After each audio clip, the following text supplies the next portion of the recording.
Bienvenue dans les histoires d'horreur de Monsieur Mystique. Bonjour à tous et bienvenue dans les histoires d'horreur de Monsieur Mystique. Ce soir, nous vous présentons cet récit terrifiant et authentique, inspiré des sentiers des Appalaches, qui vous feront réfléchir à deux fois avant de vous aventurer sur les chemins les plus isolés et impitoyables d'Amérique. Ces histoires ne sont pas des légendes urbaines ou des contes inventés autour d'un feu de camp, mais des témoignages réels de randonneurs ayant vécu l'inexplicable dans des lieux où l'aide est à des heures de distance, et où l'obscurité apporte des terreurs qui défient toute explication rationnelle.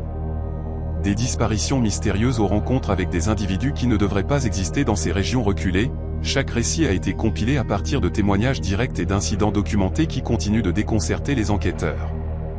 La nature sauvage des Appalaches dissimule des réalités que la plupart des gens refusent de reconnaître. Et peut-être que l'ignorance est effectivement un bonheur. Si vous êtes attiré par des récits d'horreur authentiques, ancrés dans des expériences réelles qui vous feront douter de ce qui se cache au-delà de la lisière de la forêt, abonnez-vous à Monsieur Mystique et activez la cloche des notifications pour ne jamais manquer nos plongées profondes dans des rencontres documentées avec l'inconnu. Après avoir écouté ces témoignages glaçants, nous vous invitons à partager vos propres expériences inexpliquées dans les commentaires ci-dessous, car votre histoire pourrait bien être la prochaine que nous enquêterons.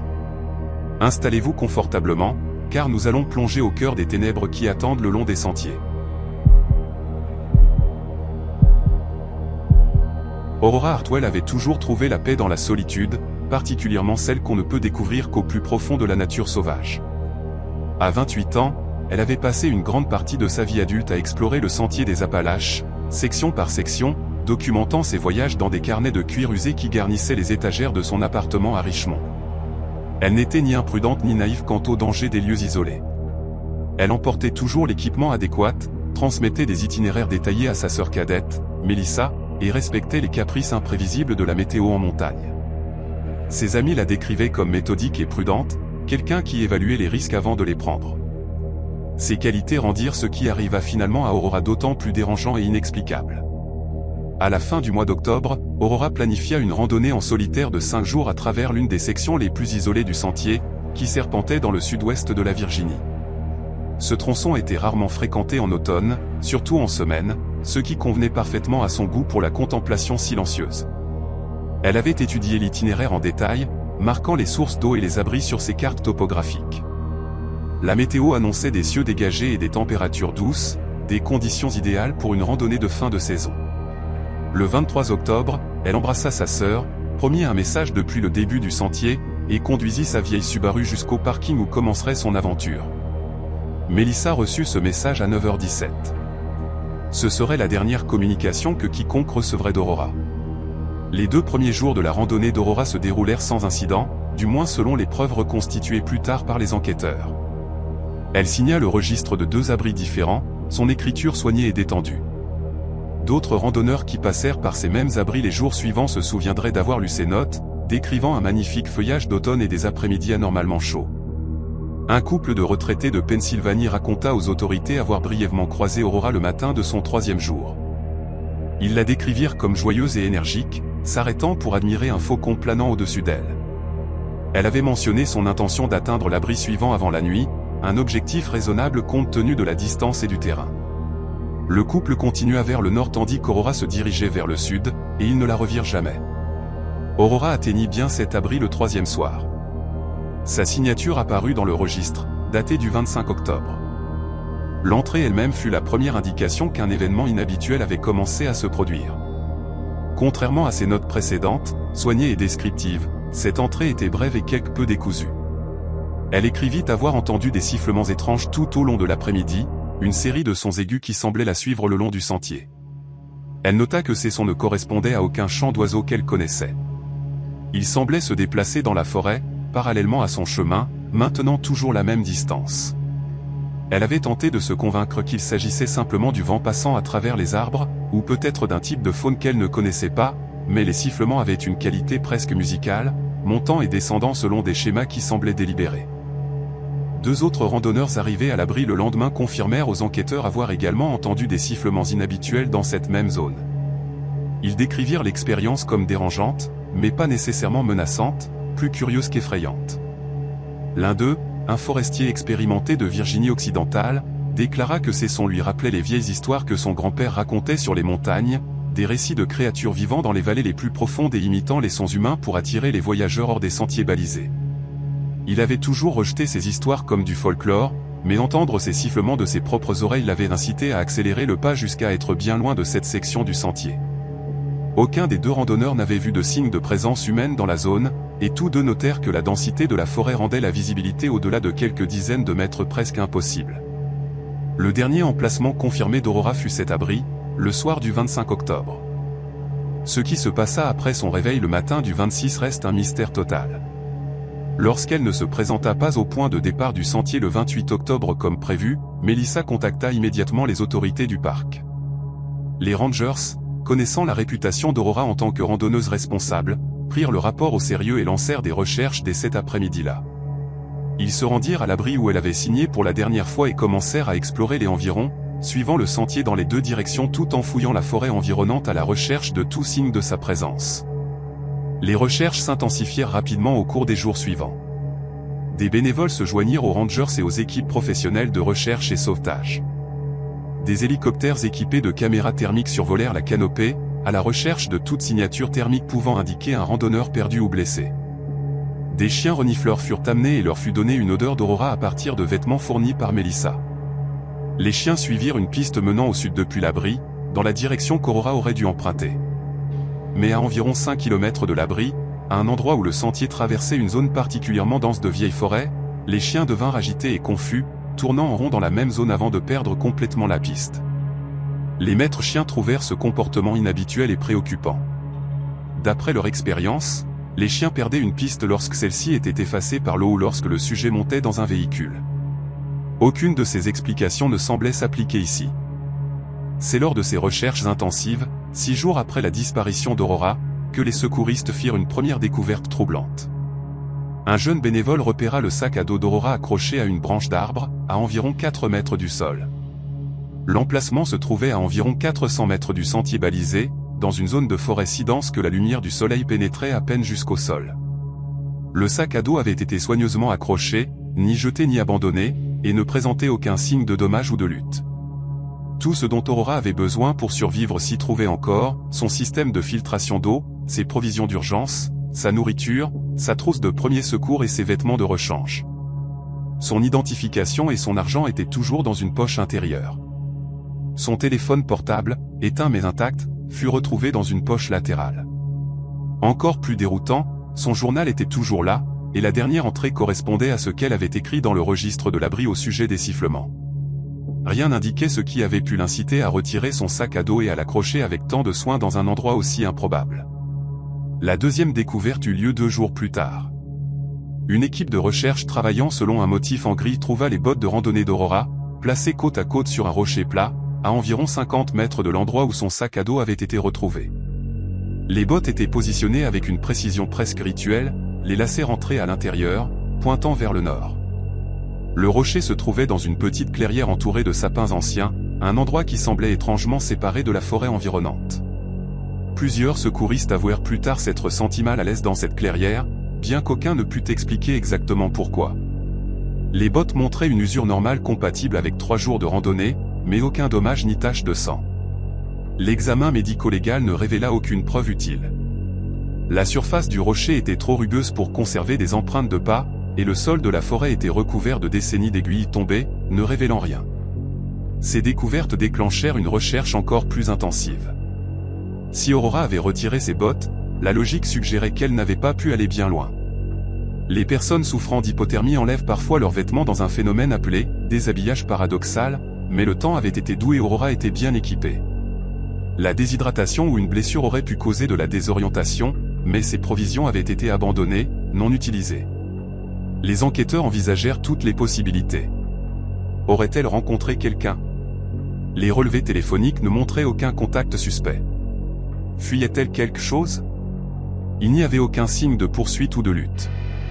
Aurait-elle subi une rupture psychologique? Melissa insista sur le fait que sa sœur était en excellente santé mentale. Et l'entrée du journal d'Aurora soutenait cette affirmation. Chaque explication logique semblait se dissoudre sous l'examen. Les recherches se poursuivirent pendant 3 semaines, impliquant finalement plus de 200 bénévoles, plusieurs agences et des ressources significatives. Chaque grotte, chaque ravin, chaque emplacement possible dans un rayon de 5 km autour de sa dernière position confirmée fut examiné et réexaminé. Des hélicoptères survolèrent la zone en quadrillage à différentes altitudes. Des drones équipés de caméras explorèrent les zones trop difficiles d'accès pour les équipes au sol.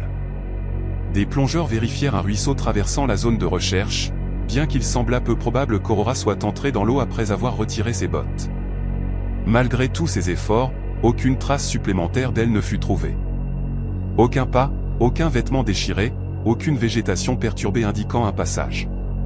C'était comme si Aurora avait simplement cessé d'exister à cet endroit, ne laissant derrière elle que ses affaires soigneusement placées comme preuve de sa présence.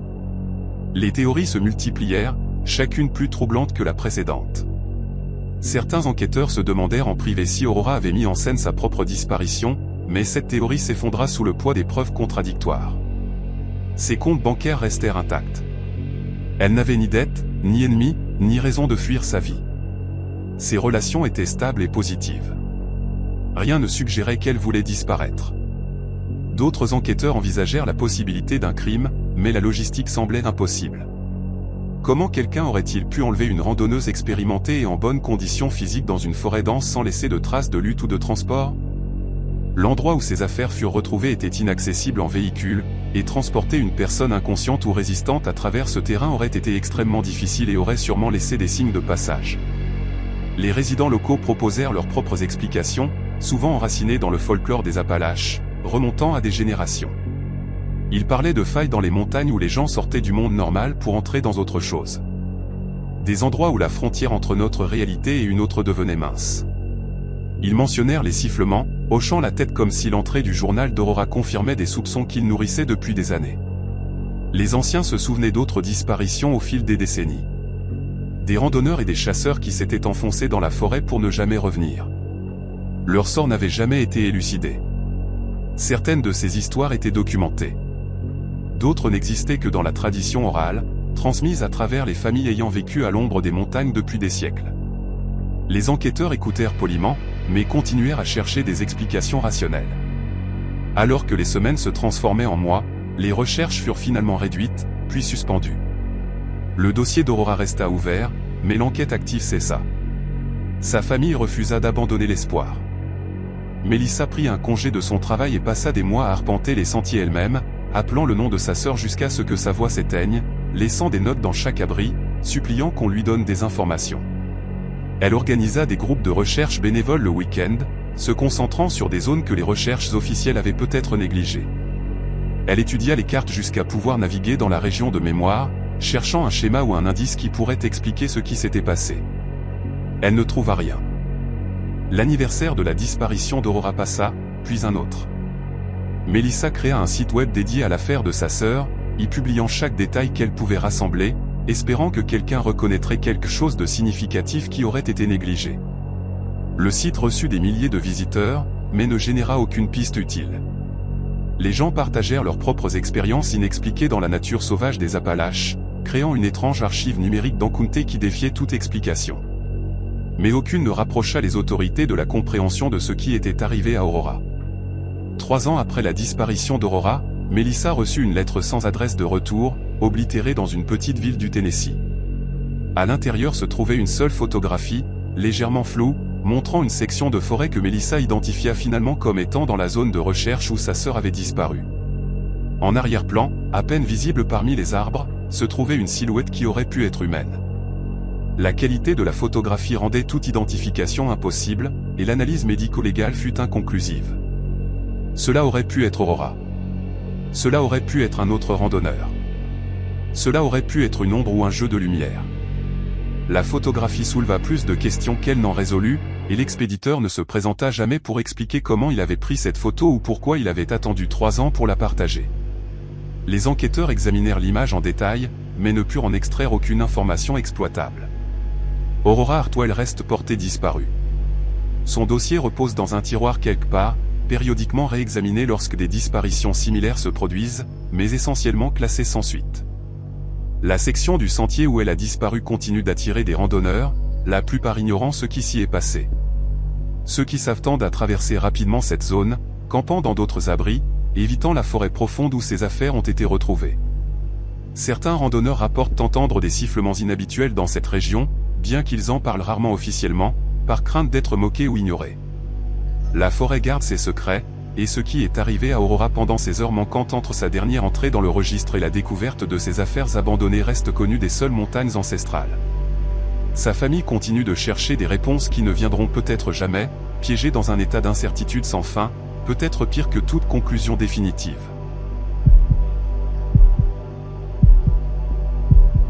Nicholas Brennan avait toujours abordé la randonnée avec la même précision méthodique qu'il appliquait à son travail d'enseignant en mathématiques au lycée.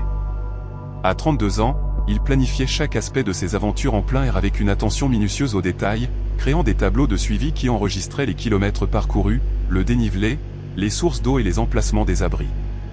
Ses collègues plaisantaient souvent sur sa préparation obsessionnelle, mais Nicholas croyait que la planification adéquate séparait les aventures réussies des catastrophes évitables.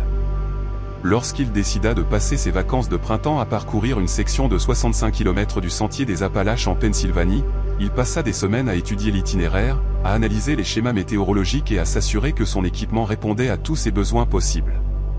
Il déposa un itinéraire détaillé auprès de son partenaire, Marcus, incluant les coordonnées GPS de chaque point d'arrêt prévu et les heures précises auxquelles il s'attendait à atteindre les zones de couverture réseau. Marcus, habitué à la minutie de Nicholas, garda les documents dans un dossier sur le comptoir de la cuisine, sans s'attendre à devoir s'y référer dans des circonstances qu'aucun des deux n'aurait pu anticiper. Nicholas commença sa randonnée un lundi matin à la mi-avril, Marcus le déposant au point de départ avec un baiser et un rappel de rester prudent. Les 2 premiers jours se déroulèrent exactement comme Nicholas l'avait prévu. Le temps resta doux et dégagé. Les conditions du sentier étaient excellentes, avec seulement quelques passages boueux dus aux pluies récentes. Nicholas maintint son rythme prévu, arrivant à chaque abri avec suffisamment de lumière du jour pour installer son espace de couchage, filtrer de l'eau et préparer un repas chaud. Il croisa périodiquement d'autres randonneurs, échangeant les politesses d'usage sur les conditions du sentier et les prévisions météo. La plupart étaient des randonneurs de section comme lui, bien que quelques-uns soient des randonneurs de longue distance tentant de parcourir l'intégralité du sentier de la Géorgie au Maine. Nicholas appréciait ces brèves interactions sociales, mais savourait aussi la solitude que la randonnée lui offrait, un contraste frappant avec ses journées passées dans des salles de classe remplies d'adolescents agités. Le 3e soir, Nicholas arriva à un abri situé au cœur d'une forêt d'État, à plusieurs kilomètres de la route la plus proche. La structure était un abri à 3 côtés typiques, avec une plateforme de couchage en bois surélevé pour décourager les rongeurs. Un cercle de feu se trouvait devant l'abri, entouré de bûches disposées en guise de siège. Une boîte à ours pour le stockage de la nourriture était installée à proximité, sa surface métallique marquée par des années d'attaque d'animaux testant ses défenses. Nicholas arriva vers 17 h, ravi d'avoir devancé la tombée de la nuit. En s'approchant de l'abri, il remarqua un sac à dos déjà adossé au mur intérieur, indiquant que quelqu'un avait réservé un espace pour la nuit. Ce n'était ni inhabituel ni inquiétant. L'étiquette du sentier voulait que les abris fonctionnent selon le principe du premier arrivé, premier servi, avec l'espace partagé entre tous ceux qui arrivaient. Nicholas avait déjà partagé des abris avec des inconnus à plusieurs reprises sans incident. Le propriétaire du sac à dos n'était pas immédiatement visible, mais Nicholas supposa qu'il était soit en train de ramasser du bois de chauffage, soit en train de filtrer de l'eau à la source voisine. Nicholas choisit un endroit à l'autre extrémité de la plateforme de couchage, loin de l'autre sac, et commença sa routine du soir. Il retira ses bottes, enfila des chaussures de camp et étala son sac de couchage pour l'aérer. Il était en train d'organiser ses affaires de cuisine lorsqu'il entendit des pas s'approcher à travers la forêt. Un homme émergea des arbres, portant un bras chargé de petites branches. Il semblait avoir la quarantaine, avec des cheveux sombres et mal coiffés striés de gris et un visage buriné suggérant un temps considérable passé en extérieur. Ses vêtements étaient usés et sales au-delà de ce que quelques jours sur le sentier auraient pu expliquer. Ses bottes étaient maintenues ensemble avec du ruban adhésif et sa veste portait plusieurs réparations faites avec du film à la sortie. L'homme s'arrêta lorsqu'il vit Nicholas, établissant un contact visuel qui dura un moment de trop avant de parler. Il se présenta simplement comme Lee, sans donner de nom de famille ni d'informations supplémentaires. Sa voix était rauque, comme si elle n'était pas habituée à la conversation. Nicholas donna son propre nom et posa les questions d'usage sur l'endroit où Lee avait commencé sa randonnée et où il comptait la terminer. Les réponses de Lee furent vagues et évasives. Il affirma faire de la randonnée par section, mais ne put fournir de détails spécifiques sur son itinéraire. Lorsque Nicolas mentionna qu'il était enseignant en vacances de printemps, Lee lui demanda dans quel district scolaire il enseignait, dans quelle ville il vivait, s'il vivait seul, et combien de temps il comptait rester sur le sentier. Les questions semblaient intrusives, franchissant des limites qui existaient même entre des inconnus partageant un abri temporaire. Nicolas donna des réponses générales, devenant de plus en plus mal à l'aise face à la tournure de la conversation. Alors que l'obscurité s'installait sur la forêt, Nicolas prépara son dîner tandis que Lee allumait un feu dans le cercle. Les flammes projetaient des ombres vacillantes à l'intérieur de l'abri, créant une atmosphère qui semblait plus oppressante qu'accueillante. Nicolas mangea rapidement son repas réhydraté, espérant terminer sa routine du soir et se retirer dans son sac de couchage, créant une barrière psychologique entre lui et son compagnon d'abri. Lee ne mangea rien. Au lieu de cela, il resta assis sur l'une des bûches près du feu, observant Nicolas avec une intensité qui faisait sentir chaque mouvement comme scruté. Nicolas tenta d'engager une conversation décontractée sur le sentier, la météo et les projets pour le lendemain. Lee répondit par des mots monosyllabiques ou par le silence, sans jamais rompre son regard fixe. Nicolas remarqua d'autres détails dérangeants au fil de la soirée. Le sac à dos de Lee semblait presque vide, s'affaissant contre le mur de l'abri d'une manière qui suggérait un contenu minimal. Lorsque Lee changea de position, Nicolas aperçut l'intérieur du sac, ouvert en haut, et vit presque rien. Pas de sac de couchage, pas de provisions alimentaires, aucun de l'équipement nécessaire pour une randonnée prolongée. Pourtant, Lee prétendait être sur le sentier depuis plus d'une semaine. L'esprit de Nicolas se mit à chercher des explications possibles. Peut-être que Lee faisait de la randonnée ultra-légère, ne portant que l'essentiel. Peut-être que son équipement était emballé de manière à le compresser efficacement. Peut-être qu'il se réapprovisionnait à partir de caches qu'il avait cachées le long du sentier. Aucune de ces explications ne semblait satisfaisante, mais Nicolas essaya de donner à Lee le bénéfice du doute, se rappelant que les gens faisaient de la randonnée de différentes manières et que tout le monde ne suivait pas les approches conventionnelles.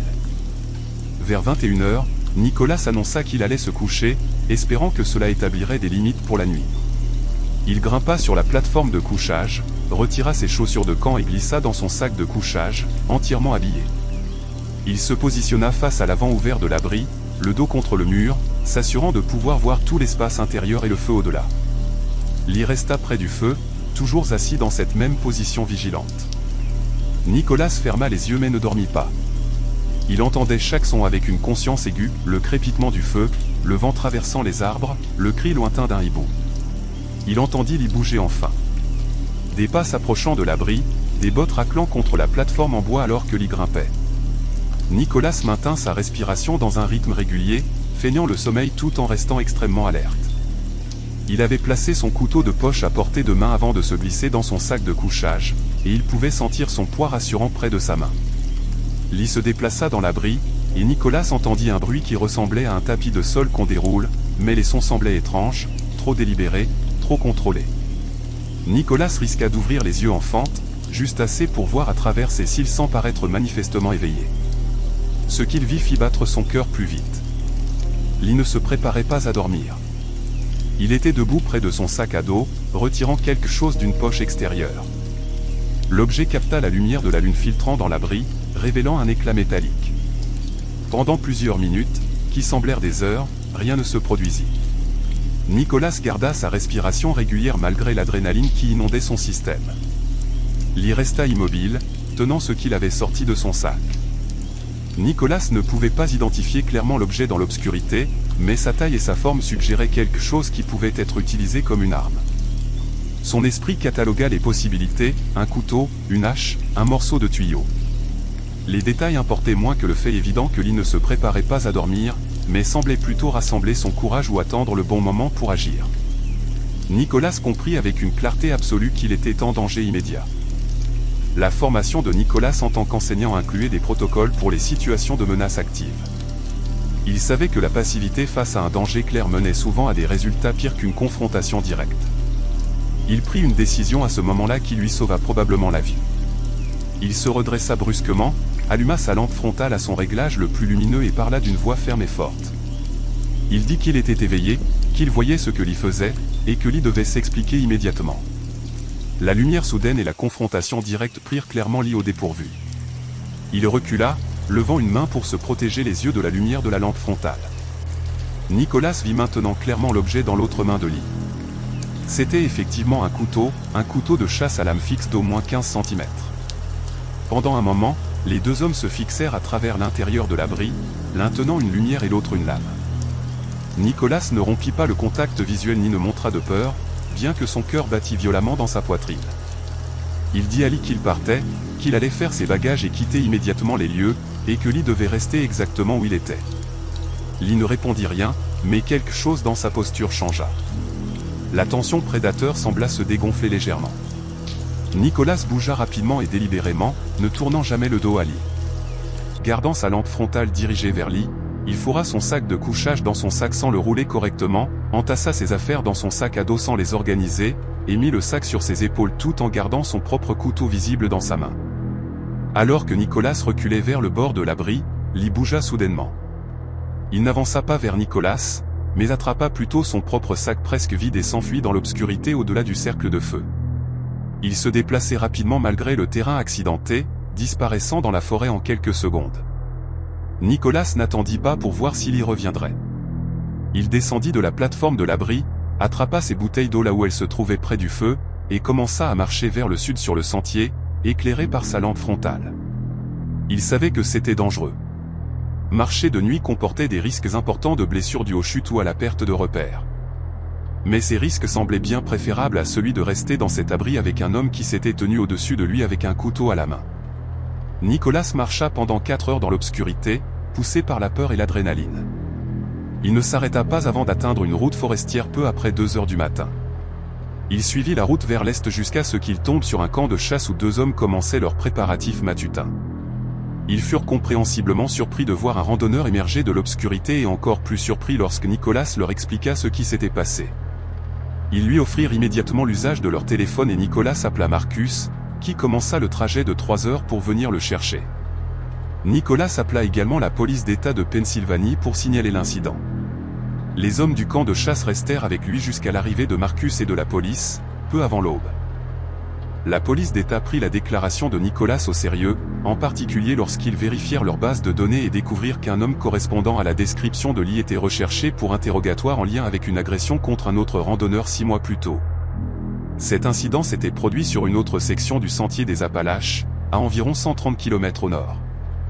Une randonneuse solo avait été menacée dans un abri par un homme qui se faisait appeler Lee, bien que les enquêteurs soupçonnent qu'il s'agissait d'un pseudonyme. Elle avait pu s'échapper sans dommages physiques lorsque d'autres randonneurs étaient arrivés à l'abri. Mais l'homme avait disparu dans la forêt avant que quiconque ne puisse le retenir.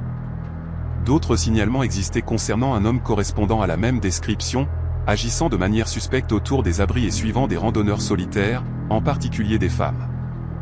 Bien qu'aucun de ces incidents n'ait dégénéré au point de nécessiter l'intervention de la police, malgré ces signalements et la description détaillée de Nicolas, l'homme connu sous le nom de Lee ne fut jamais appréhendé.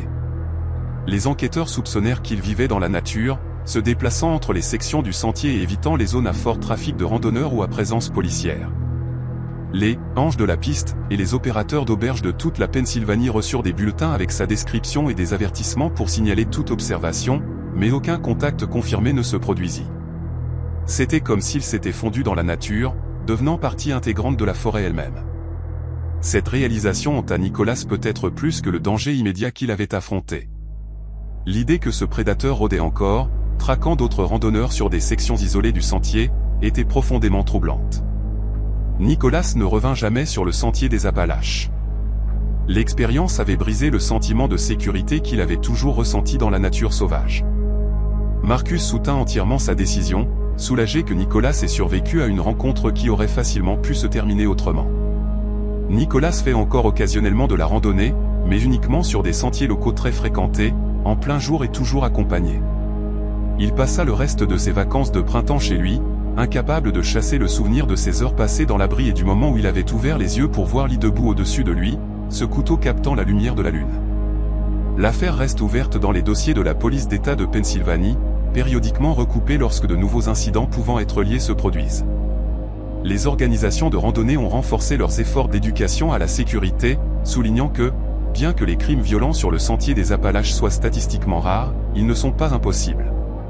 Elles encouragent les randonneurs à faire confiance à leurs instincts lorsque les situations semblent suspectes, à signaler immédiatement tout comportement étrange et à comprendre que l'isolement en pleine nature, bien qu'attirant pour de nombreux randonneurs, crée également des opportunités pour ceux ayant des intentions prédatrices. Nicolas se demande parfois si d'autres randonneurs ont croisé Ellie, en particulier ceux qui n'ont peut-être pas eu la chance de se réveiller ou de confronter le danger aussi directement que lui. Il espère que son signalement et sa description ont aidé d'autres randonneurs à éviter des situations similaires, bien que l'absence d'arrestation ne lui apporte aucune conclusion. Quelque part dans la nature sauvage des Appalaches, un prédateur peut encore arpenter les mêmes sentiers que des milliers de randonneurs parcourent chaque année, à la recherche de victimes dans les abris isolés, où les gens cherchent le repos et s'imaginent en sécurité parmi d'autres amateurs de plein air.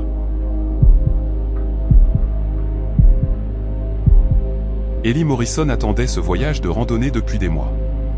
À 24 ans, fraîchement diplômée d'un master en sciences environnementales, elle avait convaincu 2 de ses amis les plus proches de l'université de la rejoindre pour une randonnée d'une semaine sur une section du Sentier des Appalaches en Virginie. Les 3 jeunes femmes s'étaient rencontrées pendant leurs études de premier cycle et avaient maintenu leur amitié tout au long de leurs études supérieures, malgré le fait qu'elles fréquentaient des universités différentes. Cette randonnée représentait une célébration de leurs réalisations académiques et une occasion de se retrouver avant de se disperser aux 4 coins du pays pour leurs carrières respectives. Ellie avait soigneusement étudié l'itinéraire, choisissant une section populaire du Sentier des Appalaches, connue pour ses vues pittoresques et ses abris bien entretenus. Ses amis, Jade et Morgan, étaient des randonneuses moins expérimentées, mais faisaient entièrement confiance au jugement et à la préparation d'Ellie. Elles commencèrent leur voyage un matin chaud de début juin, lorsque la météo était généralement favorable et que le sentier voyait un trafic constant de randonneurs de section et de randonneurs de longue distance se dirigeant vers le Maine. Les 3 premiers jours dépassèrent leurs attentes. Le temps resta parfait, avec des cieux dégagés et des températures confortables. Elles rencontrèrent des randonneurs amicaux qui partagèrent des conseils sur le sentier et des recommandations pour les meilleurs points de vue.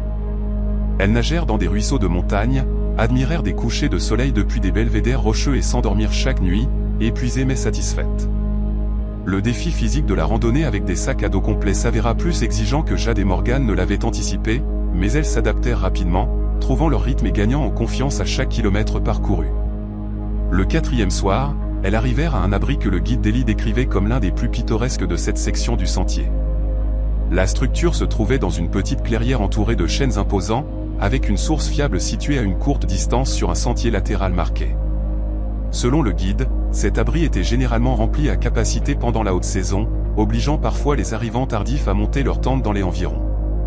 Ellie avait soigneusement planifié leur kilométrage pour s'assurer qu'elles arrivent avec suffisamment de lumière du jour pour sécuriser une place à l'intérieur de l'abri lui-même.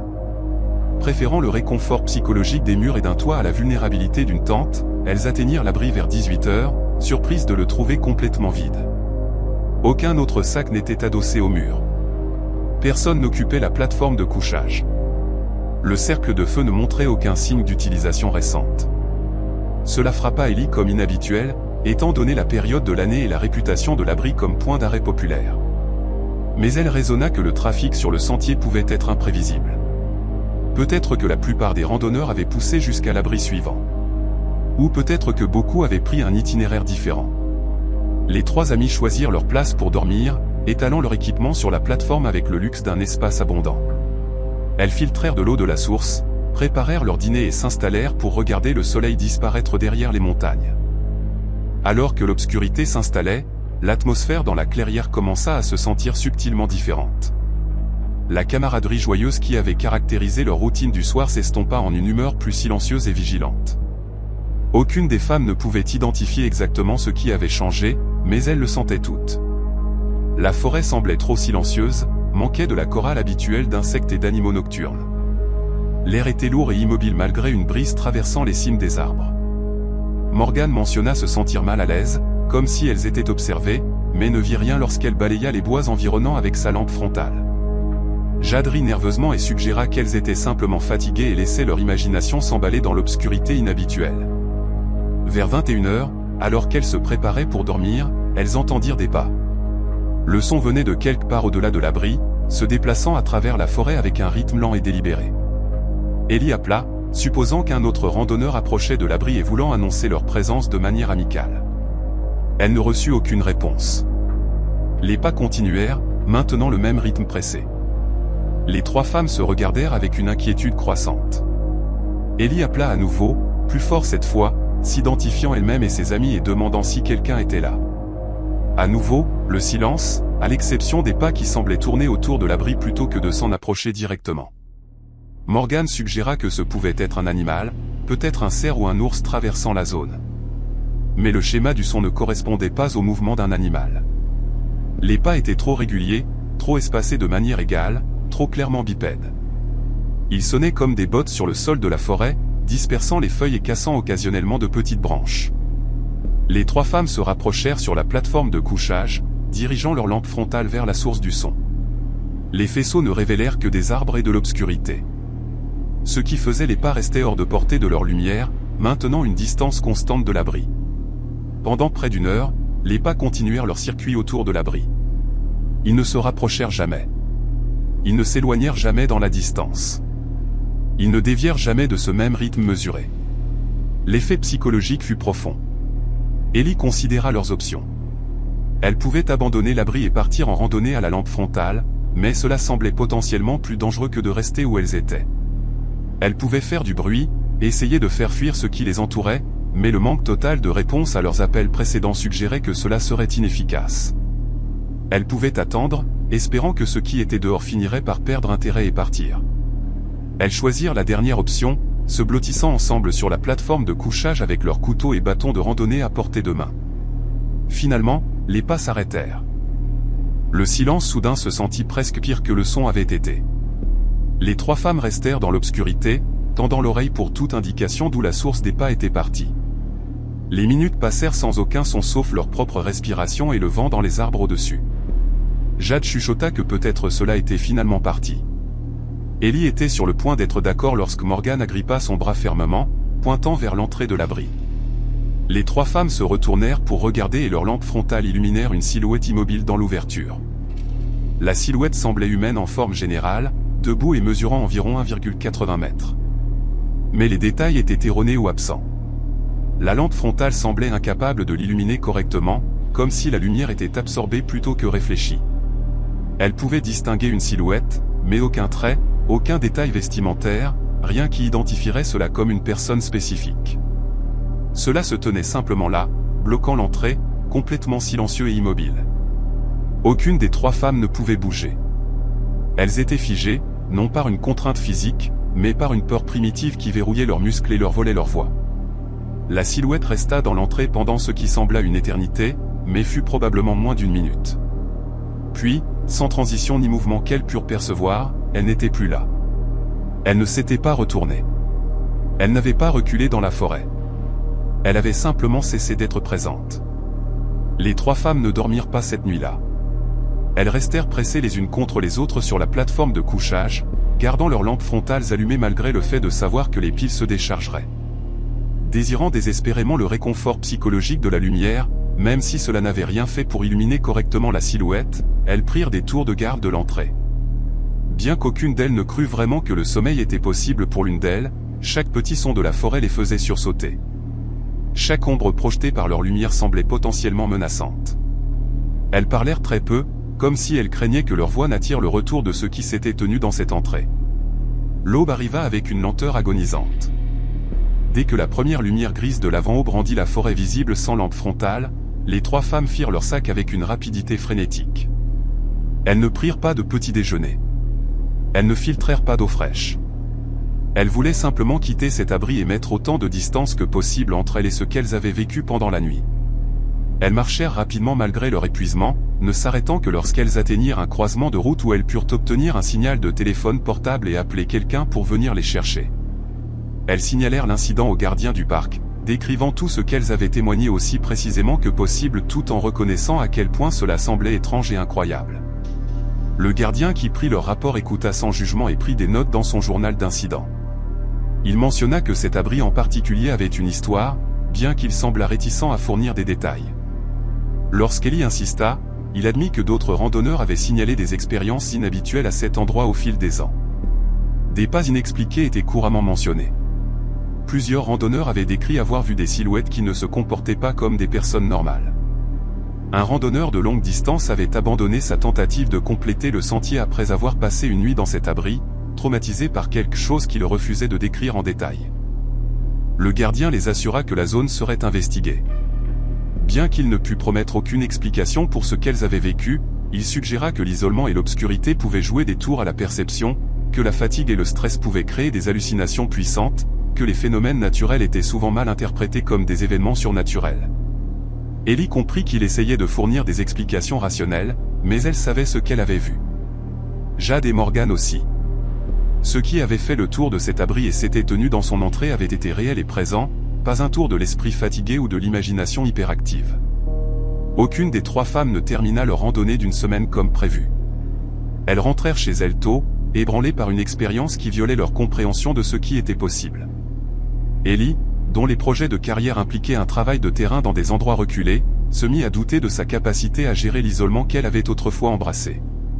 Morgan développa une anxiété à l'idée d'être dans des espaces sombres ou confinés. Jade commença à faire des cauchemars mettant en scène des silhouettes sans trait. L'incident changea quelque chose de fondamental en chacune d'elles, brisant un sentiment de sécurité qu'elle ne savait pas posséder jusqu'à ce qu'il soit parti. Lorsque les enquêteurs examinèrent l'abri et les environs, ils ne trouvèrent rien d'inhabituel. Aucune empreinte de pas ne faisait le tour de la structure. Aucune preuve ne suggérait que quelqu'un avait été présent à cet endroit pendant la nuit en question. Les registres de l'abri montraient que les 3 femmes avaient bien signé comme elles l'avaient affirmé et que personne d'autre n'avait signé pour cette date. L'entrée suivante dans le registre était datée de 2 jours plus tard et ne mentionnait rien d'inhabituel. L'abri resta en usage, et la plupart des randonneurs qui y séjournèrent n'y vécurent rien d'extraordinaire. Mais périodiquement, des rapports faisaient surface de pas étranges, de sons inexpliqués et de silhouettes qui apparaissaient et disparaissaient sans explication. Ellie termina finalement ses études et obtint un poste dans une organisation de conservation, mais elle refusa les missions nécessitant des séjours de nuit dans des zones sauvages reculées. Elle fait occasionnellement de la randonnée sur des sentiers de jour bien fréquentés, ne s'éloignant jamais trop de la civilisation ni ne restant dehors après la tombée de la nuit.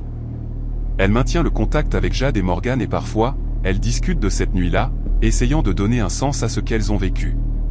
Elles ont recherché des phénomènes paranormaux, lu des récits d'Ankunté similaires et exploré chaque explication rationnelle possible. Rien n'a fourni de réponse satisfaisante. L'expérience reste inexpliquée, un souvenir troublant qui leur rappelle que le monde contient des mystères qui résistent à la compréhension rationnelle et des Ankunté qui défient l'explication conventionnelle. Adam Castellano avait toujours cru que son appareil photo pouvait révéler des vérités invisibles à l'œil nu. À 35 ans, il s'était forgé une réputation modeste en tant que photographe de paysages, se spécialisant dans les zones sauvages reculées où la présence humaine restait minimale. Son portfolio présentait des images époustouflantes de forêts, de montagnes et de cascades cachées, chacune capturant des moments de beauté naturelle immaculée. Lorsqu'il décida de documenter des sections moins connues du sentier des Appalaches pour un projet personnel sur la solitude dans l'Amérique moderne, il aborda l'entreprise avec son attention caractéristique aux détails et sa volonté d'explorer au-delà des sentiers établis. Cette tendance à s'écarter des chemins pour rechercher des perspectives uniques le conduisit à une découverte qui modifia fondamentalement sa relation avec la photographie de nature sauvage et le laissa se demander quels autres secrets restaient cachés dans les forêts qu'il croyait comprendre. Adam commença son expédition photographique à la mi-septembre, choisissant délibérément ce moment pour capturer les premiers stades du feuillage d'automne. Il prévoyait de passer 3 semaines à randonner et à photographier une section reculée du sentier en Caroline du Nord, séjournant dans des abris lorsque c'était pratique, mais campant souvent dans des endroits isolés offrant de meilleures opportunités photographiques.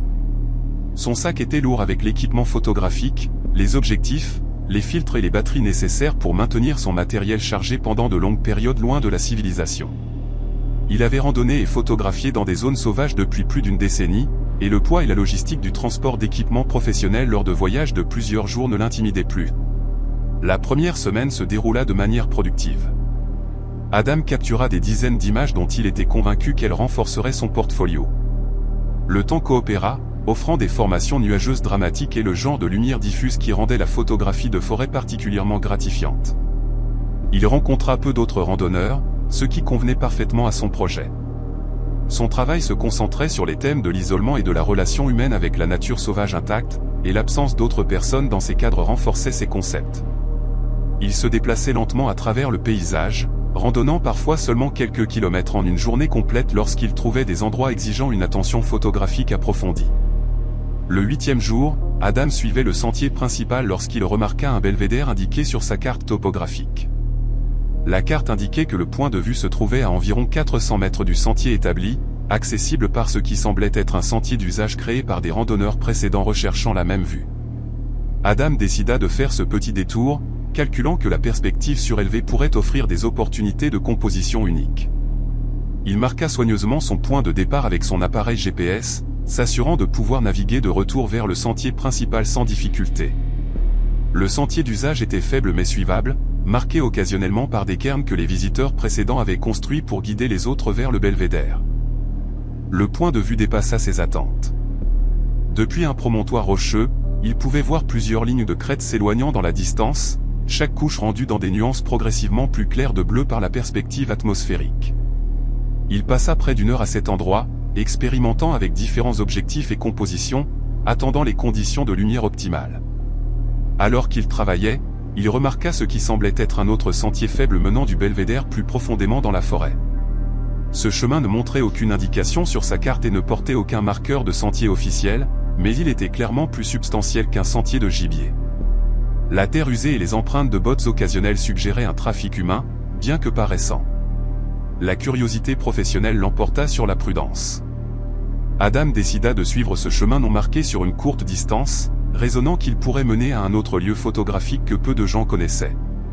Il marcha prudemment, continuant à suivre sa position avec son GPS et notant les points de repère distinctifs qui l'aideraient à revenir. Le sentier serpentait à travers une forêt dense sur environ 400 mètres avant de s'ouvrir dans une petite clairière qui semblait avoir été délibérément créée plutôt que naturellement formée. Au centre de cette clairière se trouvait une structure qui attira immédiatement toute son attention. La cabane était petite, peut-être de 3,5 mètres sur 3,5 mètres, construite en rondins usés par le temps qui suggérait un âge considérable. Cependant, la structure ne montrait aucun signe d'abandon ou de délabrement qui indiquerait des origines historiques. Le toit semblait intact. La porte pendait droite dans son cadre. La seule fenêtre visible contenait du verre non brisé. Adam s'approcha prudemment, son œil de photographe notant des détails qui semblaient incohérents avec l'âge apparent et l'emplacement de la cabane. Aucune route ni trace de véhicule n'accédait à cette clairière. La route forestière la plus proche se trouvait à plusieurs kilomètres de distance, à travers un terrain extrêmement difficile. Pourtant, quelqu'un avait construit cette structure dans un endroit qui aurait dû être essentiellement inaccessible aux matériaux et outils nécessaires à la construction. La porte était légèrement entr'ouverte, bougeant à peine perceptiblement dans une brise qu'Adam ne pouvait pas sentir. Il appela, annonçant sa présence et demandant si quelqu'un était là. Il ne reçut aucune réponse. Après un moment d'hésitation, il poussa la porte plus largement et regarda à l'intérieur. Ce qu'il vit dans l'intérieur sombre de la cabane le fit instinctivement reculer, son esprit luttant pour traiter la scène devant lui. La seule pièce de la cabane semblait occupée, bien qu'aucune personne ne soit présente. Un sac de couchage gisait sur une plateforme en bois simple servant de lit. Des conserves alimentaires alignaient une étagère grossière construite à partir de planches et de rochers. Un réchaud de camping se trouvait sur une table de fortune, mais c'étaient les murs qui capturèrent et retinrent l'attention horrifiée d'Adam. Des photographies couvraient presque chaque surface disponible.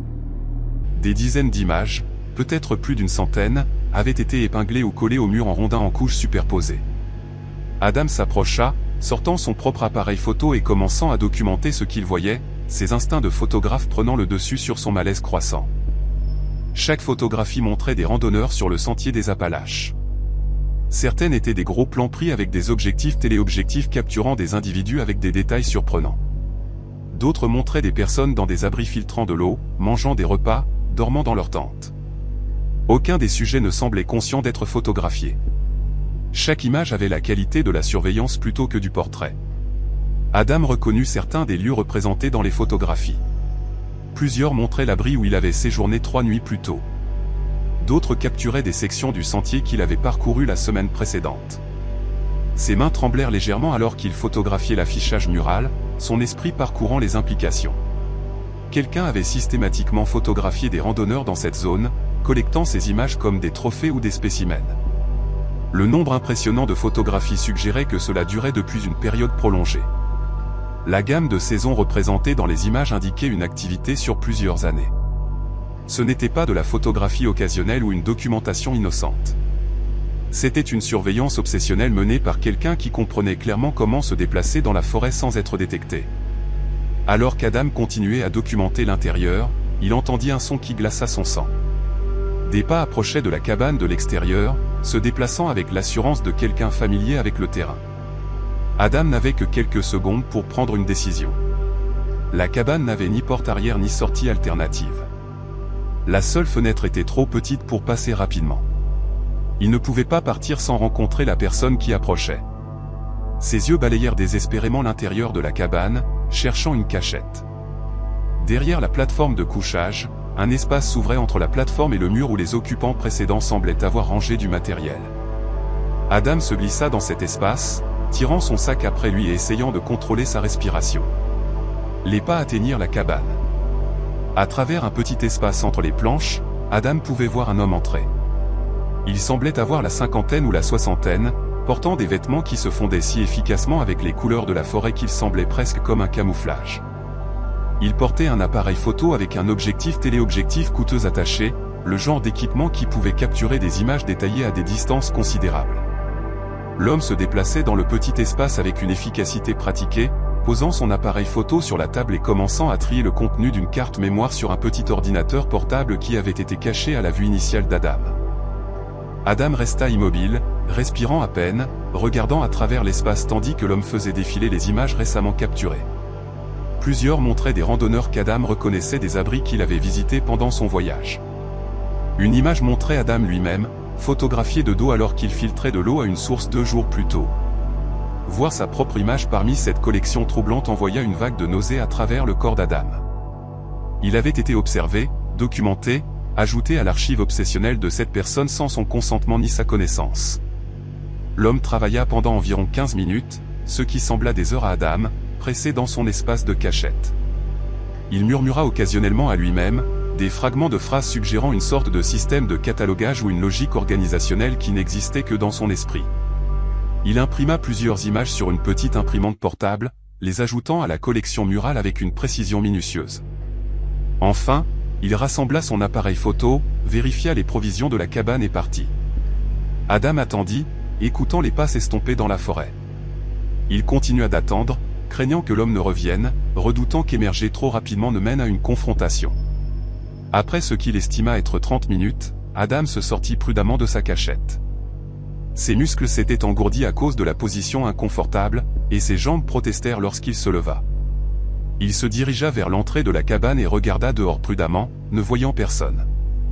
Il devait partir immédiatement, mais il avait aussi besoin de preuves. Utilisant son appareil photo, il photographia systématiquement l'intérieur, capturant le mur d'images de surveillance sous plusieurs angles.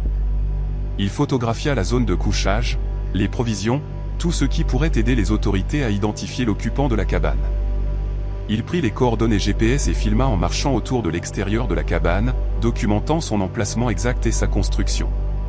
Puis Adam partit, se déplaçant aussi rapidement que la prudence le permettait, en direction du belvédère et finalement du sentier principal. Il ne s'arrêta pas avant d'atteindre un croisement de route où il put obtenir un signal de téléphone portable.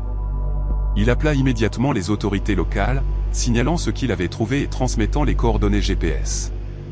Le département du shérif prit ces signalements au sérieux, promettant d'enquêter immédiatement. Adam leur fournit des copies de ses photographies et vidéos, créant un enregistrement numérique du contenu de la cabane avant que quiconque ne puisse perturber ou enlever des preuves. 2 adjoints accompagnèrent Adam sur les lieux le lendemain. Ils suivirent ses traces GPS et trouvèrent le belvédère exactement où il l'avait indiqué. Ils suivirent le sentier non marqué jusqu'à la clairière, mais la cabane avait été abandonnée et nettoyée. Les murs étaient nus, dépouillés des photographies. Les provisions avaient été enlevées. Le sac de couchage, le réchaud de camping, l'ordinateur portable, l'imprimante et l'équipement photographique avaient tous disparu. Seule la structure elle-même restait, vide et ne révélant rien sur son occupant récent. Les adjoints documentèrent la scène, mais sans les photographies qu'Adam avait capturées la veille, la cabane vide ne prouvait rien, sauf qu'une personne avait construit une structure dans un endroit reculé. Les enquêteurs fouillèrent les environs de manière exhaustive. Ils ne trouvèrent aucune preuve supplémentaire, aucun sentier qui aurait pu indiquer la direction prise par l'occupant, aucune cachette de provisions ou d'équipement. C'était comme si la personne s'était simplement évaporée, emportant toutes les preuves avec elle. Les photographies d'Adam restèrent la seule preuve que la cabane avait contenu quelque chose de troublant. Les autorités soupçonnèrent qu'elles avaient affaire à quelqu'un qui traquait les randonneurs depuis des mois, voire des années, Une personne dotée de compétences étendues en matière de survie en forêt, capable de se déplacer et d'observer les gens sans être détecté. Mais sans suspect ni preuve supplémentaire, l'enquête s'enlisa. L'incident reçut une brève attention médiatique. Plusieurs randonneurs se manifestèrent, rapportant qu'ils avaient eu le sentiment d'être observés ou suivis lors de voyages dans cette région, bien que personne ne put fournir de preuves concrètes.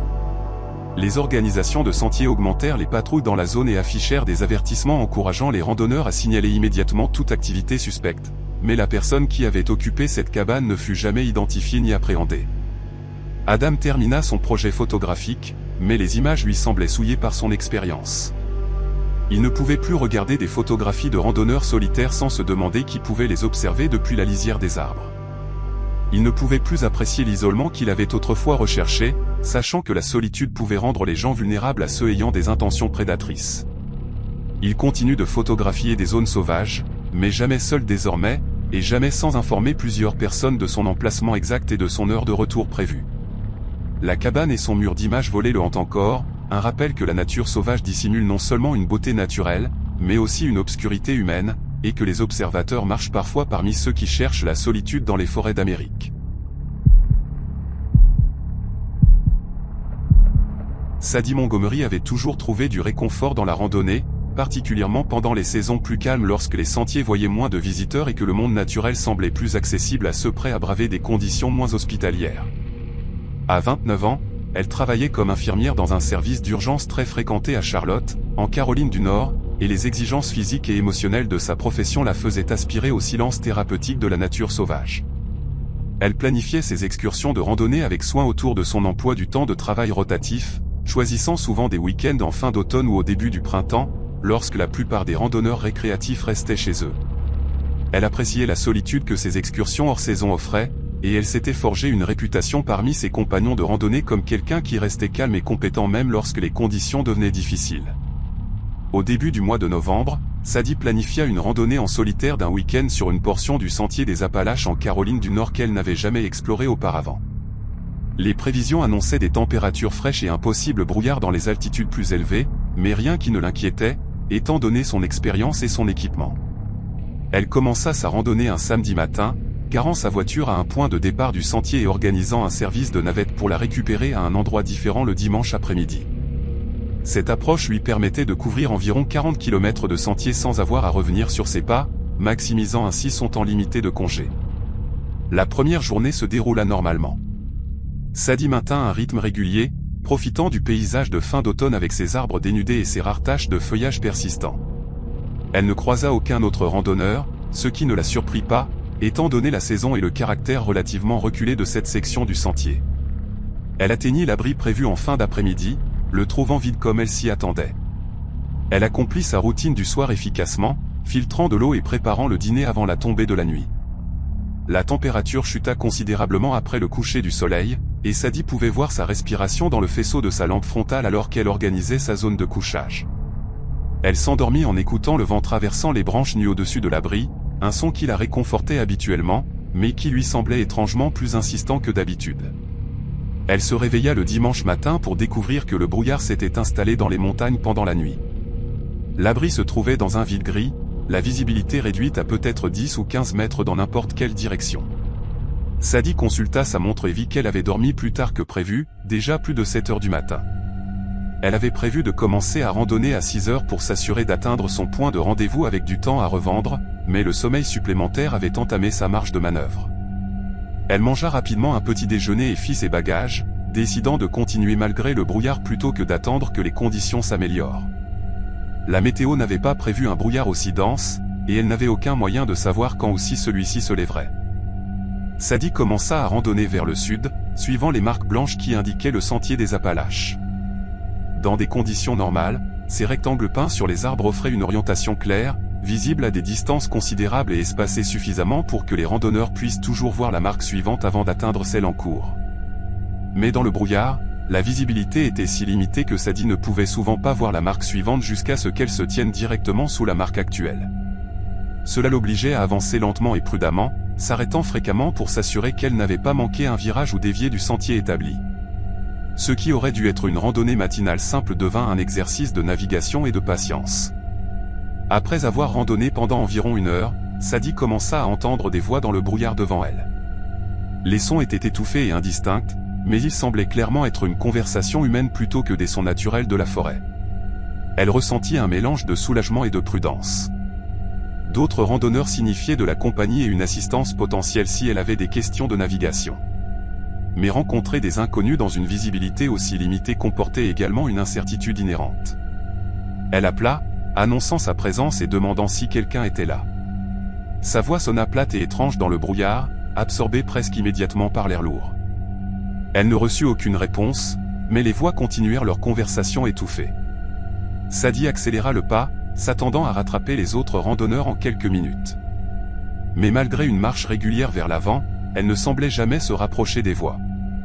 Elle maintenait leur distance devant elle, toujours juste hors de visibilité, parfois semblait plus proche et parfois plus éloignée, mais ne se résolvait jamais en mots clairs ou en locuteurs distincts.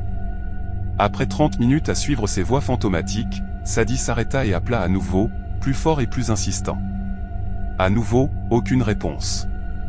Les voix continuèrent leur conversation incompréhensible comme si elles n'avaient pas parlé du tout. Désorientée et de plus en plus anxieuse, Sadie sortit son appareil GPS pour vérifier sa position. L'écran afficha des informations qui n'avaient aucun sens.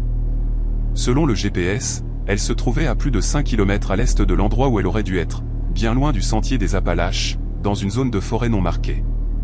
Sadie fixa l'écran avec confusion. Elle avait soigneusement suivi les marques blanches. Elle n'avait pas dévié du sentier ni pris de chemin de traverse. Le GPS devait mal fonctionner, peut-être en difficulté pour acquérir des signaux satellites précis à travers le brouillard épais et la dense couverture des arbres.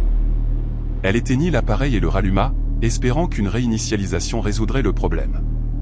Lorsque le GPS réacquit son signal, il montra qu'elle se trouvait au même endroit impossible, à des kilomètres de l'endroit où elle croyait être. La peur commença à s'insinuer dans l'évaluation de Sadie de sa situation. Quelque chose n'allait pas d'une manière qu'elle ne pouvait pas expliquer logiquement. Elle décida de faire demi-tour, retraçant ses pas jusqu'à l'abri où elle avait passé la nuit et recommençant avec de nouveaux repères. Elle fit demi-tour et commença à marcher dans ce qu'elle croyait être la direction d'où elle était venue, cherchant les marques blanches qu'elle avait suivies toute la matinée. Mais en marchant, elle ne vit aucune marque. Elle ne vit aucun sentier. Elle marchait à travers une forêt non marquée, le sol sous ses pieds couvert de feuilles, et ne montrant aucune preuve du chemin établi qu'elle croyait avoir suivi pendant les 2 dernières heures.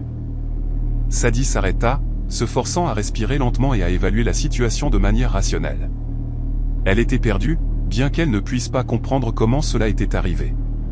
Le brouillard l'avait désorientée plus sévèrement qu'elle ne l'avait réalisé, et elle avait d'une manière ou d'une autre dévié du sentier sans s'en rendre compte.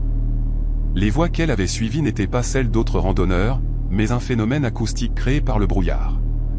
Peut-être des sons portant depuis un endroit lointain et semblaient plus proches qu'ils ne l'étaient en réalité.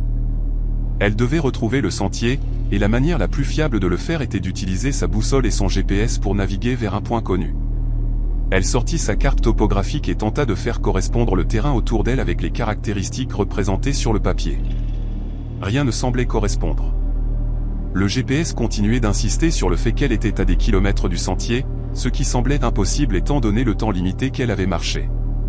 Sadie décida de suivre un relèvement de boussole directement vers le sud, raisonnant que cela devrait finalement la mener à une route ou à une intersection de sentiers marqués sur sa carte.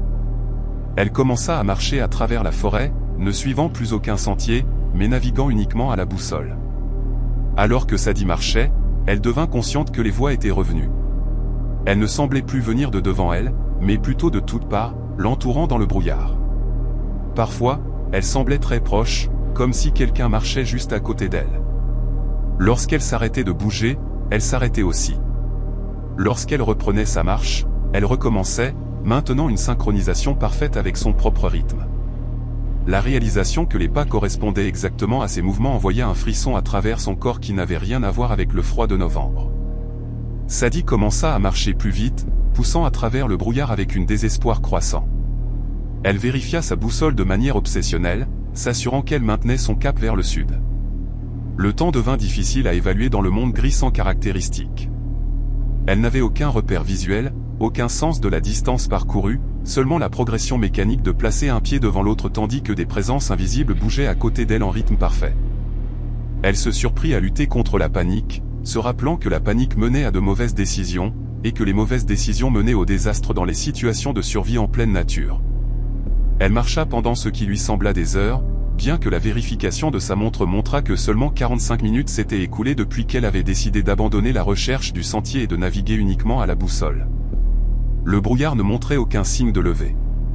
En fait, il semblait devenir plus dense, réduisant encore la visibilité. Sadie commença à douter de sa boussole, se demandant si une anomalie magnétique dans les roches sous ses pieds faussait les lectures. Mais sans la boussole, elle n'avait aucun moyen de maintenir une direction constante dans le brouillard sans caractéristiques. Puis soudain, elle vit un arbre qu'elle reconnut. La forme distinctive de son tronc, un chêne épais avec une inclinaison prononcée, était indéniable. Elle était passée devant ce même arbre plus tôt dans sa randonnée. Elle en était certaine, mais cela semblait impossible. Elle avait marché constamment vers le sud pendant les 45 dernières minutes. Elle aurait dû être loin de tout repère qu'elle avait vu plus tôt. Pourtant, voici l'arbre. Une preuve indéniable qu'elle avait d'une manière ou d'une autre fait un cercle et était revenue à un emplacement précédent. Le brouillard l'avait retournée malgré sa navigation à la boussole, ou la boussole elle-même l'avait trompée, ou quelque chose dans ces montagnes défiait les règles normales de la navigation et de la géographie. Sadie sentit le contrôle lui échapper. Le professionnalisme calme qu'elle apportait aux situations d'urgence au travail la quittait dans cette crise où les règles elles-mêmes semblaient avoir changé. Elle s'assit brusquement sur le sol de la forêt, se forçant à s'arrêter et à réfléchir clairement. Elle avait de la nourriture et de l'eau. Elle avait des vêtements chauds et des fournitures d'urgence. Elle avait un sifflet et un moyen de signaler de l'aide. Même si elle était vraiment perdue, elle pouvait survivre jusqu'à ce que le brouillard se lève et que la visibilité s'améliore. La partie rationnelle de son esprit le savait, mais une autre partie hurlait que quelque chose n'allait pas profondément. Que les explications naturelles n'expliquaient pas les voies qui correspondaient à ses pas, ou les lectures GPS qui n'avaient aucun sens, ou le fait de marcher en cercle malgré la navigation à la boussole. Alors qu'elle était assise là, essayant de maîtriser sa panique montante, le brouillard se leva soudainement. Il ne s'amincit pas progressivement ni ne se dissipa lentement. Il disparut simplement, comme si quelqu'un avait éteint une machine générant le gris épais. Sadie se retrouva assise en plein soleil de novembre, entourée d'une forêt familière. Plus important encore, elle pouvait voir une route à moins de 100 mètres en contrebas de sa position. Elle se leva en tremblant et marcha vers la route, émerge sur le pavé avec un soulagement écrasant. Un véhicule du service forestier apparut quelques minutes plus tard autour d'un virage et Sadie l'arrêta. Le ranger conduisant le camion écouta son histoire avec une expression suggérant qu'il avait entendu des récits similaires auparavant. Il radio-transmit pour confirmer son identité et organisa pour que quelqu'un la conduise à sa voiture garée. Il mentionna que le brouillard ce matin-là avait été exceptionnellement dense et que plusieurs randonneurs avaient signalé une désorientation et des difficultés de navigation. Il ne semblait pas surpris par sa description d'avoir entendu des voix ou d'avoir marché en cercle malgré les relèvements de la boussole. Lorsque Sadie décrivit les lectures de son GPS la montrant à des kilomètres du sentier, le ranger hocha la tête pensivement. Il dit que la zone où elle avait randonné avait une certaine réputation, bien qu'il soit prudent de ne pas préciser en quoi consistait cette réputation. Les randonneurs signalaient occasionnellement des expériences étranges dans cette section, particulièrement lorsque le brouillard ou d'autres conditions limitaient la visibilité. L'acceptation pragmatique de son expérience par le ranger suggérait que ce n'était pas la première fois qu'il avait affaire à des rapports similaires, bien qu'il n'offre aucune explication ni théorie sur ce qui pourrait causer de tels phénomènes. Sadie récupéra sa voiture et rentra chez elle. Physiquement épuisée et mentalement ébranlée, elle essaya de rationaliser ce qui s'était passé, attribuant tout au stress, à la désorientation et aux effets psychologiques de la randonnée seule dans un brouillard épais. Mais au fond d'elle-même, elle savait que les explications rationnelles semblaient insuffisantes. Quelque chose dans ces montagnes avait joué avec elle, la faisant tourner en rond, imitant ses pas, lui montrant des emplacements impossibles sur l'écran de son GPS. Que cette chose soit un phénomène naturel que la science n'avait pas encore expliqué ou quelque chose au-delà des lois naturelles, elle ne pouvait le dire. Ce qu'elle savait avec certitude, c'est qu'elle ne reviendrait pas dans cette section du sentier et que sa relation avec la randonnée en solitaire avait été fondamentalement altérée par ses heures perdues dans le brouillard avec des compagnons invisibles correspondant à chacun de ses pas. Gavin Walsh abordait sa première tentative de randonnée longue distance avec l'enthousiasme de quelqu'un découvrant une passion tard dans la vie. À 41 ans, il avait passé 2 décennies à travailler comme ingénieur logiciel à Boston, ses journées consumées par les délais et le temps passé devant un écran. Une alerte sanitaire l'année précédente l'avait incité à réévaluer ses priorités, le conduisant à s'engager à parcourir une partie significative du sentier des Appalaches pendant ses congés accumulés. Il s'était entraîné pendant des mois, développant son endurance et testant son équipement lors de sorties de week-end. Il avait fait des recherches de manière obsessionnelle, rejoignant des forums en ligne et absorbant les conseils de randonneurs expérimentés. Sa préparation était minutieuse et méthodique, reflétant l'état d'esprit analytique qui lui servait bien dans sa vie professionnelle. Gavin commença son voyage à la mi-avril, partant d'un point de départ en Caroline du Nord avec l'intention de randonner vers le nord pendant 3 semaines. Il documentait son expérience à travers des vidéos quotidiennes enregistrées sur son téléphone, prévoyant de les compiler en une série pour ses amis et sa famille.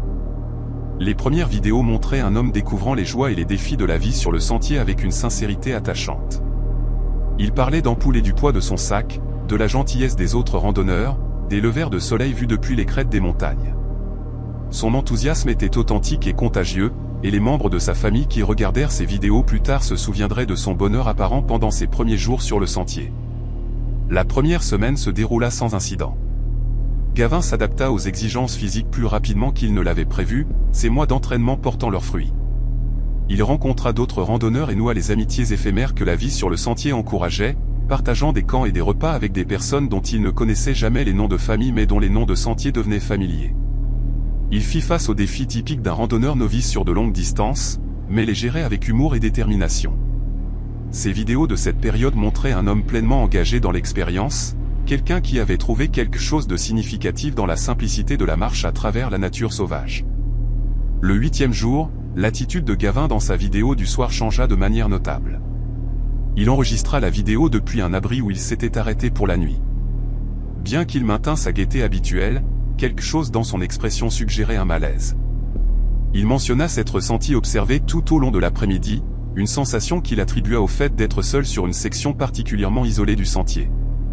Il n'avait croisé aucun autre randonneur depuis le matin, et l'isolement avait commencé à se sentir oppressant plutôt que paisible. Il nota également avoir trouvé des symboles étranges gravés dans l'écorce des arbres près de son campement de la nuit précédente. Les gravures étaient fraîches, le bois exposé encore pâle, suggérant qu'elles avaient été faites récemment. Gavin les décrivit comme des motifs géométriques qui ne ressemblaient pas à des marqueurs de sentiers typiques ou à des graffitis. Bien qu'il ne pût pas articuler ce qui les rendait inhabituels au-delà de leur apparence non familière, sa vidéo du 9e jour montrait une préoccupation accrue. Gavin rapporta avoir trouvé d'autres symboles gravés pendant la randonnée de la journée, toujours près des sources d'eau ou au carrefour de sentiers. Les motifs variaient mais partageaient certains éléments communs suggérant qu'ils provenaient de la même source. Il avait photographié plusieurs de ces gravures, zoomant pour capturer les détails. Les symboles semblaient délibérément conçus, pas des griffonnages aléatoires ou des dommages naturels à l'écorce. Gavin mentionna également avoir entendu ce qui ressemblait à des chants la nuit précédente, des voix parlant à l'unisson dans une langue qu'il ne pouvait pas identifier. Les sons provenaient de quelque part dans la forêt au-delà de l'abri, lointains mais assez clairs pour être distinctement humains plutôt que des cris d'animaux ou le vent dans les arbres. La vidéo du 10e jour, enregistrée depuis un autre abri, montrait un homme dont l'enthousiasme initial avait été remplacé par une peur authentique. La voix de Gavin était tendue et ses mouvements nerveux alors qu'il décrivait avoir trouvé des os d'animaux disposés en motifs géométriques près de la source d'eau qu'il avait utilisée ce matin-là. Les os étaient frais, non blanchis par les intempéries ni dispersés par les charognards, et leur disposition était clairement délibérée. Ils formaient le même type de motif qu'il avait vu gravé dans les arbres depuis 2 jours. Gavin avait photographié la disposition avant de la déranger pour remplir ses bouteilles d'eau. Et les images qu'il avait capturées montraient de petits os, probablement de rongeurs ou d'oiseaux, disposés avec une précision dérangeante. Dans cette vidéo, Gavin discuta de ses options. Il était à 3 jours de la route la plus proche dans les 2 directions, et les prévisions météo annonçaient de la pluie qui rendrait la randonnée plus difficile et potentiellement dangereuse. Il avait assez de nourriture et d'eau pour continuer en toute sécurité. Et logiquement, il savait que les os et les symboles, bien que dérangeants, ne constituaient pas un danger immédiat. Mais l'effet cumulatif de ces découvertes, combiné à la sensation d'être observé et au souvenir de ses chants, avait ébranlé sa confiance. Il décida de pousser jusqu'à la prochaine intersection routière et de réévaluer à partir de là. Il termina la vidéo en notant que l'abri semblait exposé malgré sa construction solide et qu'il prévoyait de dormir légèrement. La dernière vidéo de Gavin fut enregistrée cette même nuit. L'horodatage montrait qu'elle avait été capturée vers 23 h, plusieurs heures après son entrée précédente. La vidéo commença normalement, avec Gavin assis dans son sac de couchage et parlant doucement à la caméra. Il dit avoir essayé de dormir mais s'être réveillé à cause de bruit à l'extérieur de l'abri. Il mentionna à nouveau la sensation d'être observé, plus forte maintenant qu'elle ne l'avait été les nuits précédentes. Il essayait de se convaincre que son imagination amplifiait les sons normaux de la forêt en quelque chose de sinistre. Environ 3 minutes dans cet enregistrement final, Gavin s'arrêta de parler en plein milieu d'une phrase. Sa tête se tourna brusquement vers l'entrée de l'abri, son expression passant à une attention concentrée. L'audio captura ce qu'il entendait, un son qui commença doucement mais devint progressivement plus fort. Plusieurs voix chantant à l'unisson, le rythme régulier et hypnotique. La langue était incompréhensible, mais la cadence suggérait un rituel ou une cérémonie plutôt qu'une conversation. Gavin chuchota que c'était le même son qu'il avait entendu la nuit précédente, mais beaucoup plus proche maintenant, peut-être à seulement 100 mètres de l'abri. Le chant continua pendant environ 2 minutes, devenant progressivement plus fort et semblant provenir de plusieurs directions simultanément, comme si les chanteurs entouraient l'abri.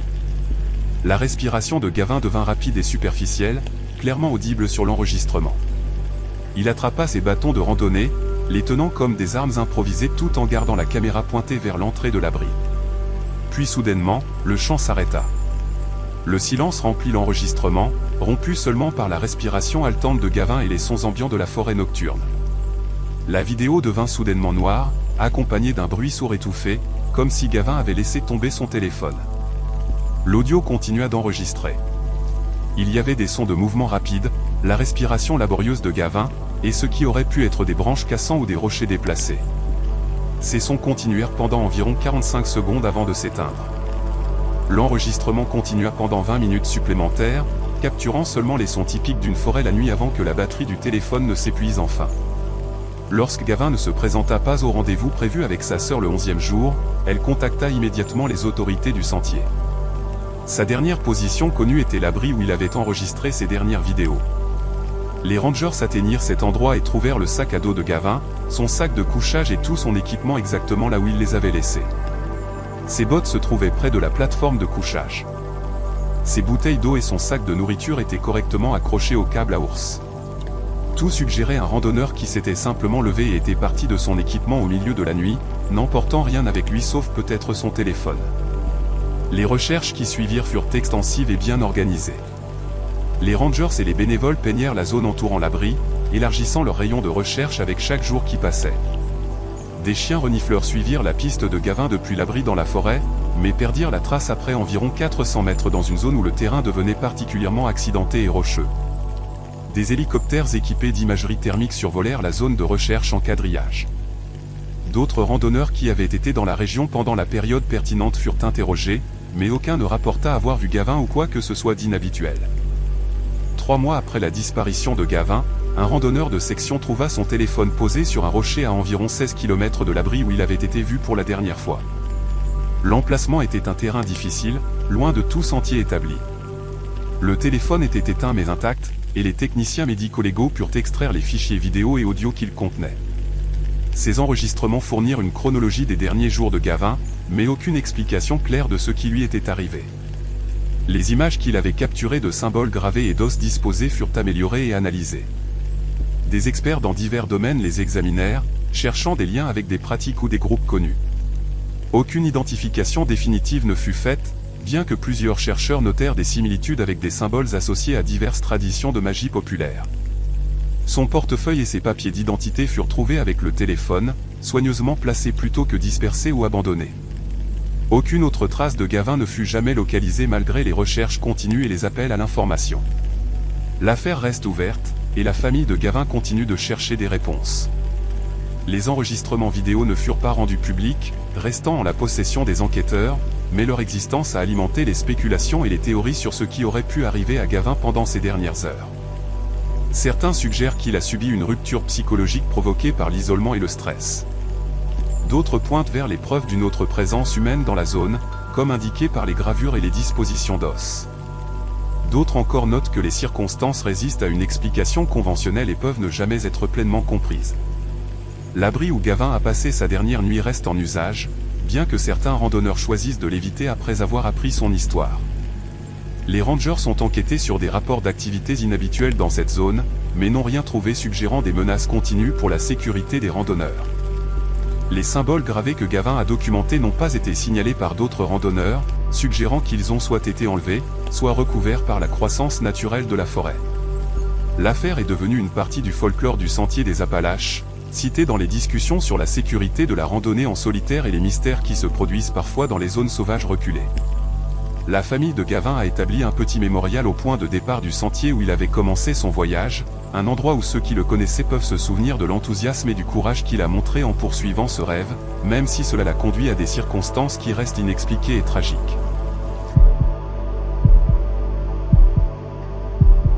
Lucy et Connor Morrison étaient mariés depuis 3 ans lorsqu'ils décidèrent de célébrer leur anniversaire avec un week-end de randonnée sur le sentier des Appalaches en Caroline du Nord. Tous deux dans la trentaine et vivant à Columbus, dans l'Ohio, ils s'étaient rencontrés dans un club de randonnée 6 ans plus tôt et partageaient un amour pour les aventures en plein air. Ils étaient des randonneurs modérément expérimentés, ayant complété de nombreux voyages de week-end dans le Midwest et les régions des Appalaches, bien qu'aucun n'ait tenté de randonnée de section prolongée. Pour leur anniversaire, ils planifièrent une randonnée romantique de 2 jours à travers une portion pittoresque du sentier, connue pour son feuillage d'automne et une cascade prétendument spectaculaire mentionnée dans leur guide.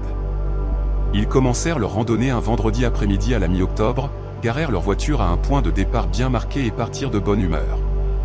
Le temps était parfait, avec un air automnal frais et des cieux dégagés. Ils maintinrent un rythme confortable, s'arrêtant fréquemment pour photographier le paysage et profiter de la solitude. En fin d'après-midi, ils discutaient de la cascade mentionnée dans leur guide et décidèrent de chercher le sentier latéral qui menait prétendument aux chutes. Selon le livre, le sentier latéral était marqué et relativement facile à suivre, ajoutant seulement 1 kilomètre supplémentaire à leur itinéraire prévu. Vers 16 heures, ils repérèrent ce qui semblait être une jonction de sentiers avec un chemin faible menant vers la droite. Le sentier principal continuait tout droit, marqué des familières marques blanches du sentier des Appalaches. Le chemin latéral ne portait aucun marqueur évident, mais Connor raisonna que c'était typique pour les sentiers non officiels menant à des caractéristiques scéniques. Lucy exprima quelques hésitations, notant que le guide n'avait pas spécifié exactement où le sentier latéral se séparait, mais Connor fit remarquer qu'ils avaient randonné approximativement la bonne distance et que c'était la première jonction significative qu'ils avaient rencontrée. Ils décidèrent de prendre le chemin non marqué, prévoyant de faire demi-tour s'ils ne menaient pas à des sondes d'eau dans les 15 minutes. Le chemin serpentait à travers une forêt de plus en plus dense, descendant progressivement dans un creux où les arbres poussaient plus près les uns des autres et la lumière devenait plus faible malgré leur précoce. Lucy et Connor marchèrent pendant environ 20 minutes sans entendre aucune indication d'une cascade. Ils décidèrent de faire demi-tour, mais lorsqu'ils tentèrent de retracer leurs pas, ils se trouvèrent incapables de localiser la jonction où ils avaient quitté le sentier principal. Le chemin qu'ils avaient suivi semblait avoir disparu derrière eux, ne laissant que la forêt non marquée. Connor sortit leur appareil GPS et fut troublé de voir que leur position ne correspondait plus à aucun sentier montré sur leur carte. Ils passèrent l'heure suivante à tenter de naviguer de retour vers le sentier des Appalaches en utilisant des relèvements de boussole et des coordonnées GPS. Mais la technologie qui aurait dû fournir de la certitude offrit plutôt de la confusion.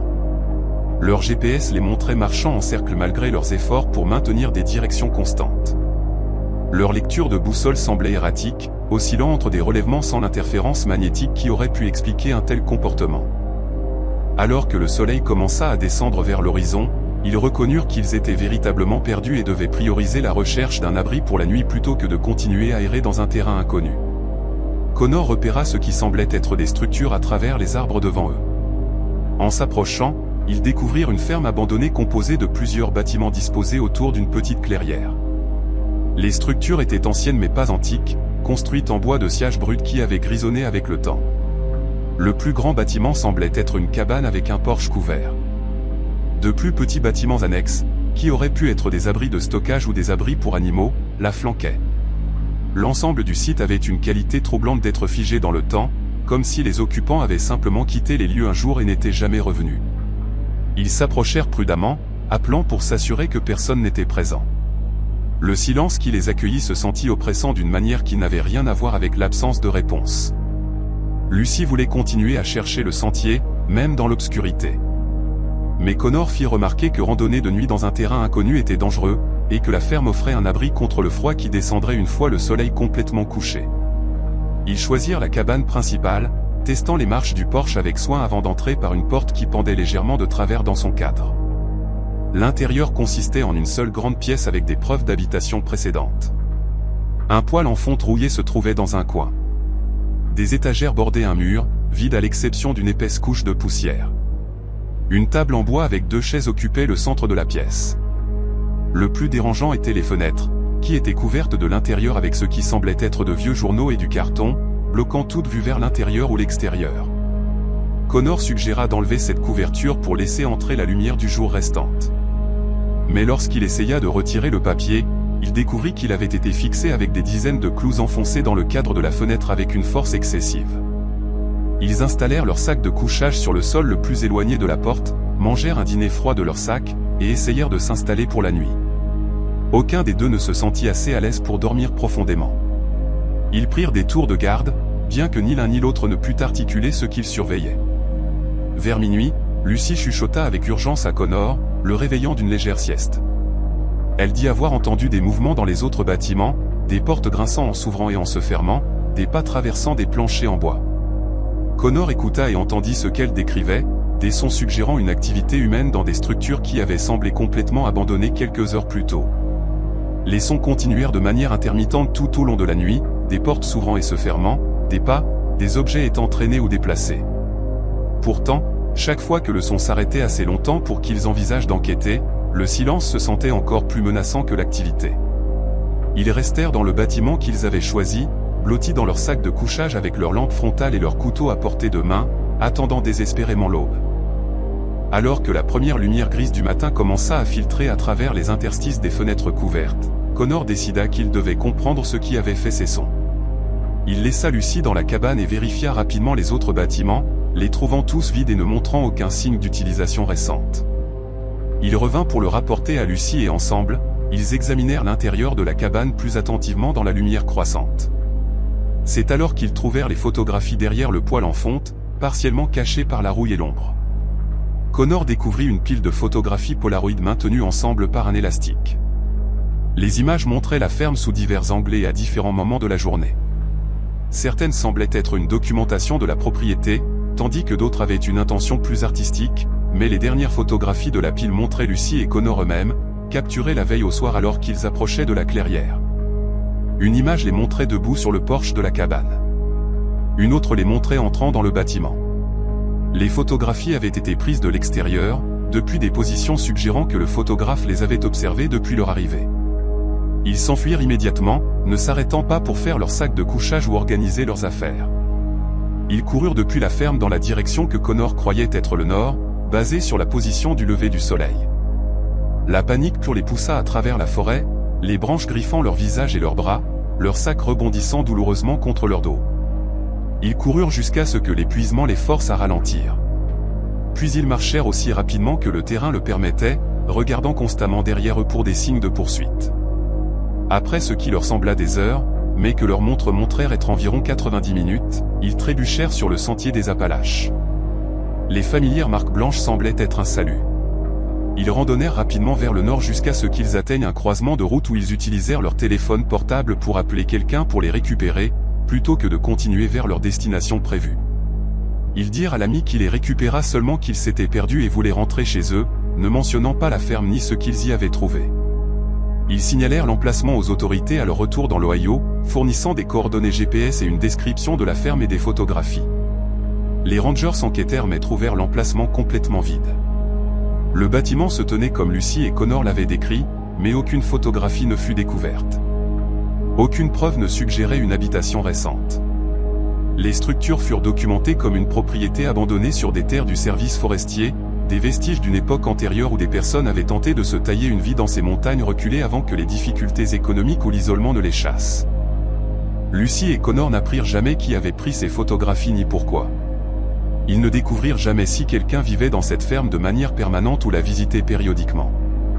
Ils ne comprirent jamais comment ils s'étaient si complètement perdus ni comment ils étaient tombés sur un lieu qui n'apparaissait sur aucune de leurs cartes. L'expérience changea leur relation avec la randonnée, remplaçant la joie qu'ils avaient autrefois trouvée dans la nature sauvage par une prise de conscience que l'isolement créait une vulnérabilité. Ils déménagèrent dans un appartement en ville peu après, attirés par la sécurité des foules, des lumières et de la présence constante d'autres personnes. Ils ne célèbrent plus leurs anniversaires avec des voyages de randonnée et ne sont pas retournés sur le sentier des Appalaches. Conclusion et appel à l'action. Ces récits ne sont que quelques exemples des mystères inexpliqués qui persistent le long du sentier des Appalaches. Chaque année, des randonneurs disparaissent, des rencontres étranges sont rapportées, et des phénomènes défiant toute explication rationnelle se produisent dans ces forêts anciennes. Si vous avez vécu une expérience similaire ou si vous connaissez quelqu'un qui a disparu dans des circonstances mystérieuses, nous vous invitons à partager votre histoire dans les commentaires ci-dessous. Votre témoignage pourrait être la pièce manquante qui aide à résoudre un mystère ou à prévenir une future tragédie. N'oubliez pas, la nature sauvage est belle, mais elle est aussi imprévisible et parfois dangereuse.